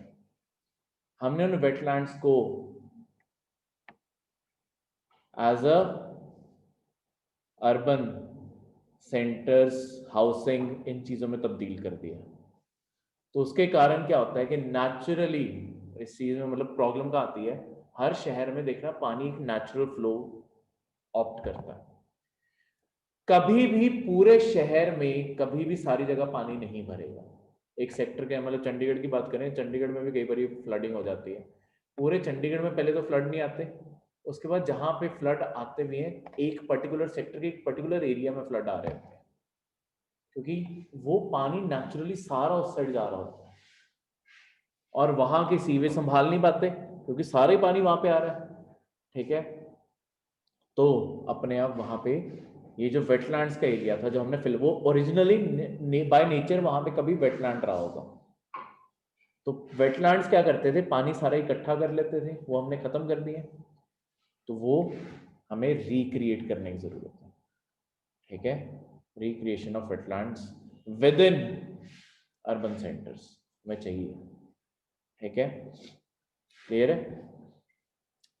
जैसे अभी तो खैर बहुत सालों से कोई इतनी खतरनाक यहाँ पे बारिश हुई नहीं, पर 3-4 साल पहले जब चंडीगढ़ में बारिश बहुत ज़्यादा होती थी, 36 के मार्केट नहीं फ्लड होती, तो यहाँ 36 की बैक साइड जाओगे वो सारा फ्लड हो जाता है।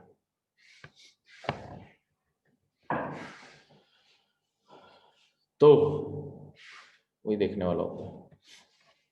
यहाँ पे कोई पानी नहीं खड़ता क्योंकि सारा पानी कहीं ना कहीं उधर को जा रहा है। वो जो बैक साइड है वो सारी फ्लड हो जाती है, वहां पर सड़क भी नहीं दिख रही होती। तो अब आगे बढ़ते हुए तो यही बस आगे रेमेडियल मेजर्स ये सेम देने हैं। फिर 16th, India has immense potential of solar energy though there are regional variations in its development. देखो ये क्वेश्चन है सोलर एनर्जी का, ये भी इन्वायरमेंट का भी क्वेश्चन बनता है। ठीक है, पर ये एक तरह से इकोनॉमिक ज्योग्राफी का क्वेश्चन बना के भी पूछा जा सकता है, तो मल्टीपल ओवरलैप्स है यहाँ पे। सोलर एनर्जी, इंडिया का पहले पोटेंशियल बताना जरूरी है। देखो इंडिया के पास वास्ट लैंड्स हैं, स्पेशली जो वेस्ट लैंड्स हैं, जैसे कि हमारा थार डेजर्ट। काम क्या है उसका, कुछ काम तो आ नहीं रहा, सोलर पैनल्स ही लगा ले। ठीक है, उसके अलावा बहुत सारे मतलब और भी जगहों पे वेस्ट लैंड्स हैं, एक तो उन्हें यूज किया जा सकता है। ठीक है, ऑफेंड मत हो जाना राजस्थान के उससे। ठीक है, कुछ फर्टाइल एरियाज भी हैं, मैं सिर्फ प्रॉपर जो डेजर्ट है, जो जहाँ पे सैंड ड्यून्स नहीं है, वो वाला बैरन लैंड्स है इंडिया में जहाँ जहाँ पे भी, वो सारे। ठीक है, उन्हें यूज किया जा सकता है। कच्छ का एरिया हो गया आपका, वो भी यूज किया जा सकता है। तो इंडिया में बहुत बड़ा पोटेंशियल है आपके सोलर एनर्जी का, क्योंकि हमारी हाफ कंट्री किसके बीच में पड़ती है, पहले तो lower half tropical sir, tropical area. Tropical area में। ट्रॉपिकल एरिया किस चीज के लिए मशहूर है, मतलब क्या होता क्या है geographical factor? Intense sunlight sir. सबसे ज्यादा सन की जो इंसोलेशन है वो ट्रॉपिकल एरिया में आती है, इंसोलेशन वर्ड यूज करना। ठीक है, तो उस एरिया में आई तो इंडिया का 50% एरिया तो वैसे ही उसमें लाई करता है। ठीक है, बाकी भी टेम्परेट जितने प्लेन्स हैं हम उन्हें भी कन्वर्ट कर सकते हैं। तो इंडिया के पास पोटेंशियल ह्यूज है। ठीक है, इस तरीके से पॉइंट आउट करना है। ठीक है, इसके अलावा जितने हमारे अर्बन सेंटर्स हैं उनकी इंडस्ट्रीज, जैसे सरकारें रूफटॉप प्रमोट कर रही हैं, तो रूफटॉप के थ्रू हम इंडिया में ये फायदा रहता है क्योंकि हमारे सारे घर जुड़े हुए हैं, है ना। इंडिया में शहरों में ज्यादातर घर जुड़ के बने हुए हैं, तो वहां पे लार्ज स्केल सोलर प्लांट्स लग सकते हैं, ठीक है, जो इंटरकनेक्टेड होंगे, ऑब्वियसली सरकार को भी सस्ता पड़ता है। तो ये सारे आपके वाइबल ऑप्शंस हैं, पर डेवलपमेंट दूसरा हाफ इस क्वेश्चन का ये है कि आपके इंडिया में रीजनल वेरिएशन बहुत है। नॉर्थ ईस्ट में जैसे सोलर एनर्जी डेवलप ही नहीं हो रही, कुछ स्टेट्स हैं जहां पे सोलर एनर्जी सबसे ज्यादा वेटेज ही वहां पे, जैसे राजस्थान, गुजरात, तमिलनाडु और आंध्र प्रदेश और कर्नाटका, ये सबसे ज्यादा सोलर एनर्जी यही प्रोड्यूस कर रहे हैं, यही लगा रहे हैं, यहीं पे सबसे बड़े सोलर प्लांट्स लग रहे हैं। बाकी इंडिया अभी भी रिन्यूएबल की तरफ इतना फोकस नहीं कर रहा है, खासकर हिमालयन स्टेट्स और नॉर्थ ईस्ट का एरिया। तो इसके कारण ये रीजनल डिस्पैरिटी मेंशन करनी है इसमें, ठीक है, वो इसके बारे इसी में पूछा हुआ, ठीक है। तो ये सारे मतलब कैसे कैसे पोटेंशियल्स हैं इंडिया में, उसके पॉइंट्स हो गए। उसके बाद डेवलपमेंटल फैक्टर्स, तो डेवलपमेंट फैक्टर्स में ये भी लिख सकते हो, एक तो रिलायबल ना होने के कारण कई स्टेट्स इसे ऑप्ट नहीं कर रही, कई स्टेट्स के पास लैंड अवेलेबिलिटी कम है, जैसे हिमालयन स्टेट्स एवरग्रीन फॉरेस्ट तुम्हें काटने पड़ेंगे तब जाके इन्हें लगाओगे, तो वो जगह ही नहीं है, ठीक है।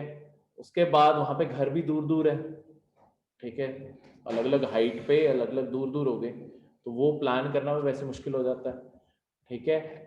उसके बाद स्टेट्स की कईयों की पेइंग कैपेसिटी नहीं है, नॉर्थ ईस्ट की बहुत सारी स्टेट्स की ये प्रॉब्लम है कि ना तो डिमांड उतनी है अभी इलेक्ट्रिसिटी की, अभी क्योंकि सोसाइटी डेवलप हो रही है वहां पे, रूरल एरिया ज्यादा है, ठीक है। दूसरा डिमांड कम है, और दूसरा स्टेट्स इसलिए इतना खर्चा उठाना नहीं चाहती क्योंकि इंडस्ट्रीज नहीं है, कुछ नहीं है, सबसे ज्यादा बिजली तो होनी चाहिए, वो लगा नहीं रही, ठीक है। Next 17th, examine the status of forest resources of India and its resultant impact on climate change. देखो, status of forest resources of India, ये ना हर साल रिपोर्ट आती है, हर 2 साल बाद रिपोर्ट आती है, उसके अंदर ये क्वेश्चन का आंसर होता है, ये डायरेक्टली उसमें से है। तो इंडिया की फॉरेस्ट रिसोर्सेज, इंडिया में हो क्या रहा है, इंडिया में मतलब स्टेटस में एक मेजर पॉइंट बताता हूँ, इंडिया में ट्रॉपिकल जो एवरग्रीन फॉरेस्ट हैं वो कम होते जा रहे हैं, डेसिडुअस बढ़ते जा रहे हैं। एवरग्रीन और डेसिडुअस में सबसे बड़ी जो चीज है, एवरग्रीन बहुत ही क्लोजली पैक्ड है, तो हरियाली ज्यादा है, डेसिडुअस में बीच में खाली जगहें भी बहुत होती हैं, ठीक है, तो वो बढ़ते जा रहे हैं, तो एक नेगेटिव ट्रेंड है। ग्लोबल वार्मिंग के कारण जो टेम्परेचर राइज है और जो वाटर अवेलेबिलिटी का फॉल है, उसके कारण ये चीज वेरिएबल हो रही है, ठीक है। ये सारी चीजें अल्टीमेटली होगी, पर ये रिपोर्ट है तो करवाएंगे, उसके अंदर ये सब कुछ कवर होगा, ठीक है, क्लियर है। 2019 2021 इस साल आएगी दोबारा से रिपोर्ट, 2019 में आई थी इससे पहले, ठीक है। एग्जामिन दी, ये तो मैंने पढ़ लिया, is diversity in pluralism in India under threat due to globalisation, justify your answer. देखो, क्या इंडिया की डाइवर्सिटी और प्लूरलिज्म यानी कि मल्टीपल, हमारी मल्टी एथनिक सोसाइटी है, क्या वो डेंजर में है ग्लोबलाइजेशन के ट्रेंड से, जो एक पूरा दुनिया का कल्चर एक्सचेंज हो रहा है, क्या उसमें हम अपनी मल्टी डाइवर्सिटी लूज करते जा रहे हैं? सही भी है, नहीं भी है। सही कैसे है, क्लोथिंग ही देख लो, ठीक है, लैंग्वेज देख लो, उसके बाद हमारे मीडियम्स देख लो, सोशल मीडिया, जो चीजें बाहर ट्रेंड में चल रही हैं वही इंडिया में ट्रेंड चलता है, जो इंडिया में ट्रेंड है वही बाहर हो जाता है, मतलब एक्सचेंज ऑफ आइडियाज बहुत ज्यादा है। So we are living in a common world at a point, ठीक है। तो कहीं ना कहीं थॉट प्रोसेस भी, सारी चीजें मतलब ऑलमोस्ट कॉमन हो जाती हैं, ठीक है। वो इस कारण ग्लोबलाइजेशन इस तरीके से हमारी डाइवर्सिटी को खत्म करता जा रहा है, क्योंकि सारी ग्लोबलाइजेशन के कारण ऑलमोस्ट सारी पॉपुलेशन एक टाइम पे एक ही ट्रेंड, एक ही चीजों को फॉलो कर रही होती है, तो सिंगुलैरिटी आ रही है, ठीक है। सिंगुलैरिटी अपने आप में कोई बुरी चीज नहीं है, दुनिया अपने आप में ज्यादा बेटर कनेक्टेड महसूस करेगी, सेक्सिज्म, रेसिज्म, ये सब कुछ कम होगा, ठीक है, तो अच्छी चीज भी है, ये भी इसके अंदर हम बाद में पर कंक्लूजन में पॉइंट आउट करेंगे। ठीक है, इसके बाद नेगेटिव मतलब इसका दूसरा एस्पेक्ट के एक्चुअली नहीं लूज हो रहा, we are creating a vibrance out of it. मतलब ये वाइब्रेंट में फिर से पॉइंट आउट करना कैसे, हमारा जो इंडियन कल्चर है उसके अंदर हम ग्लोबलाइज फ्लेवर ऐड कर रहे हैं।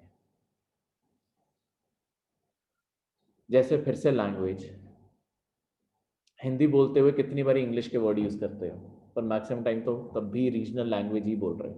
मतलब हिंदी मत लिखना, रीजनल लैंग्वेज बोलना। रीजनल लैंग्वेज बोलते टाइम बहुत सारे इंग्लिश लैंग्वेज के वर्ड्स भी यूज होते हैं, खासकर स्लैंग्स, जो स्लैंग मारते हो बोलते हुए वो चीजें। ठीक है, उसके बाद अगर ग्लोबलाइजेशन के चलते हुए अब दूसरी साइड पे ये पॉइंट आउट करना जरूरी है कि हमारी डाइवर्सिटी बढ़ी कैसे है। ग्लोबलाइजेशन ने तुम्हें ये भी चांस दिया है कि तुम अपने कल्चर को मल्टीपल मीडियम्स तक फैला सको। तो एक्चुअली तुम्हारा culture wider area, wider reach रखता है, तो वो एक्चुअली तुम्हारी डाइवर्सिटी को प्रमोट करता है। डाइवर्सिटी किस सेंस में आती है कि now people celebrate each others diversity, वही फेस्टिविटी हर चीज के ऊपर ले आओ। ठीक है, ये चीजों को, और एंड में जाते मतलब ऐसे 2-3 पॉइंट्स और वहां पे। अब देखो 250 वर्ड कैसे बनते हैं कि 5 को पॉइंट एक साइड के सोच लिए, 5 को पॉइंट एक साइड के सोच लिए, इंट्रोडक्शन, कंक्लूजन, और उसमें कंक्लूजन में जैसे तुम्हें बताया कि इस चीज को पॉजिटिव ट्रेंड मान के चलना है कि है आइडेंटिटी अपनी भी, पर ये एक पॉजिटिव ट्रेंड है कि सिंगुलैरिटी से रेसिज्म, सेक्सिज्म, ये सारी चीजें कम होती है, तो एक्चुअली ये चीजें बेटर है। पर हम अपने आप को कहीं ना कहीं we have managed to maintain our diversity while being part of the global family। ठीक है, वन साइडेड कभी भी नहीं आंसर होते।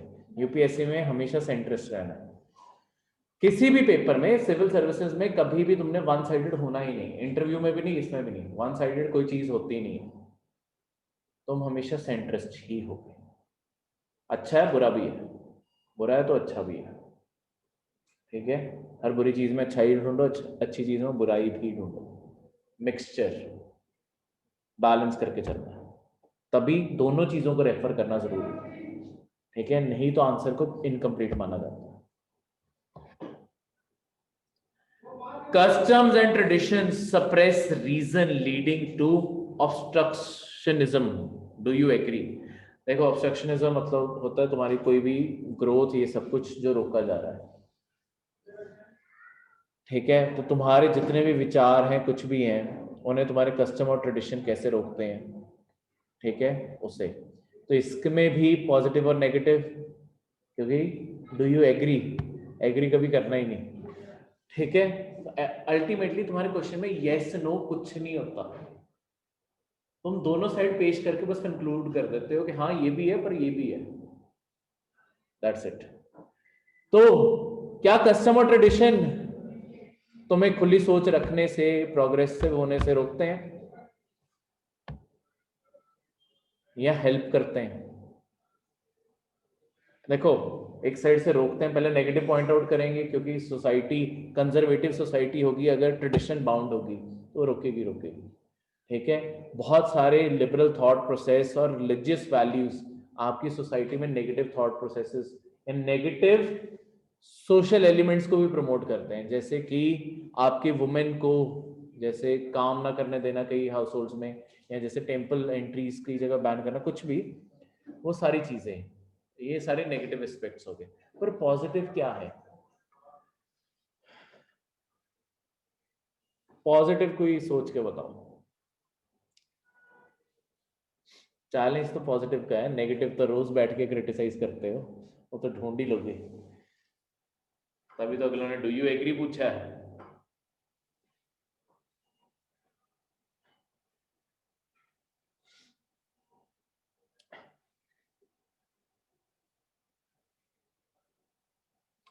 कस्टम और ट्रेडिशन अब इंडिया के कस्टम और ट्रेडिशन, जब पॉइंट लिखना है, एक पॉइंट बताता हूँ, किस सेंस में सोचना है वो बताता हूँ। ले जाओ वेदों पे, स्पिरिट ऑफ इंक्वायरी, नई चीजों को जानना, एक्सप्लोर करना, जिनके थ्रू तुम्हारे पतंजलि जैसों ने या आपके चरक्का ने अपनी थ्योरीज लिखी हैं, वो भी तो कस्टम से निकले हैं, ट्रेडिशन से जुड़े हैं, ट्रेडिशन नेचर के साथ रहना उसी से।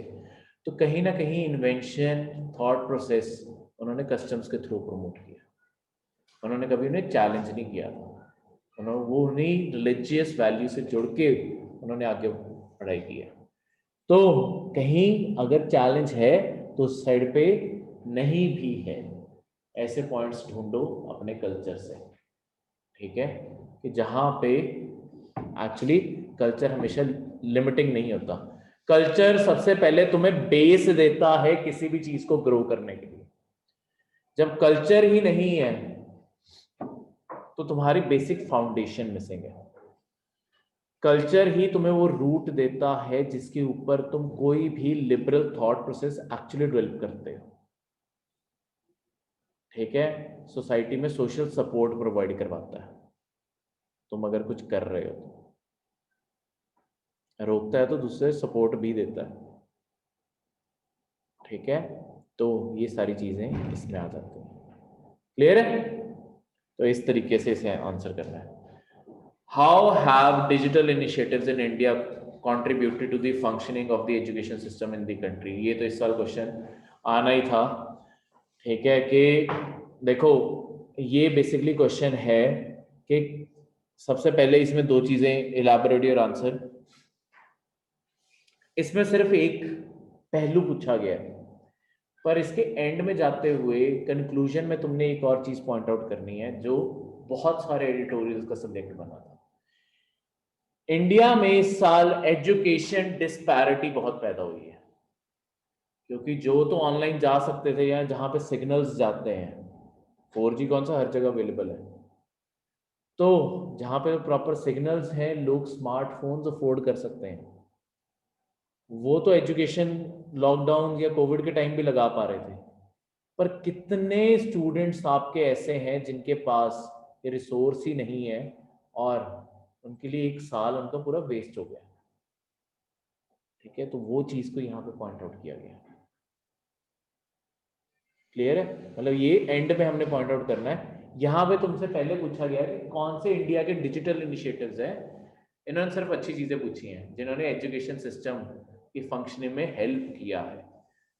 तो उसमें आपके स्वयं जैसे पोर्टल, मॉक जैसे फ्री सरकार की तरफ से डिग्री कोर्सेज, ठीक है, जो ऑनलाइन अवेलेबल हैं। उसके बाद दूरदर्शन पे भी एक एजुकेशन का चैनल लॉन्च किया गया था। ये सारे जितने ही आपके करंट अफेयर्स का पार्ट था जून या जुलाई का, उस टाइम के करंट अफेयर में ये सब कुछ लिखा हुआ है, वो सारा आंसर यहाँ पे बन जाता है। वो ही पूछा गया है, वो जो करंट अफेयर में जितना मटेरियल लिखा है ना वही पूछा गया है यहाँ पे। बस एंड में कंक्लूजन में ये चीज पॉइंट कर देना बट कि जो डिजिटल डिवाइड है उसे एड्रेस करना जरूरी है, बिकॉज फ्री रिसोर्सेज होते हुए भी लोग पुअर एक्सेस नहीं कर पाते उसे। तो ये डिजिटल डिवाइड दूर करना जरूरी है, ठीक है। तो वो पॉइंट आउट करना, पर उसके लिए कोई इलैबोरेटिव लिखने की जरूरत नहीं है क्योंकि वो पूछा नहीं गया है, वो सिर्फ कंक्लूजन बनेगा कि अगर वो एड्रेस हो जाए तो nation can have a high rate of digital education initiatives in India. तो जैसे कि मतलब उसे एक्सप्लेन करने को बोला नहीं, पर कभी क्वेश्चन आ जाए इसलिए मैं बोल रहा हूँ कि उसमें फिर यही डिजिटल डिवाइड में ये सारी चीज़ें आती हैं कि रिसोर्सेज सरकार प्रोवाइड करवा दे, कंप्यूटर्स हो गए, लैपटॉप्स हो गए, सरकार अभी भी तो कई बार फ्री देती होती है ऑर्गेनाइज करके, ऐसे सारे इनिशिएटिव्स। पर यहाँ पे नहीं लिखना, यहाँ नहीं पूछा गया। यहाँ तो जो आपके जून जुलाई में वो करंट अफेयर है वो सारा मेंशन कर लेना, एक करंट अफेयर है उसमें सब कुछ दिया है, सारा बस वही आंसर है। तो ये था आपका 250 मार्क्स का GS1 का पेपर।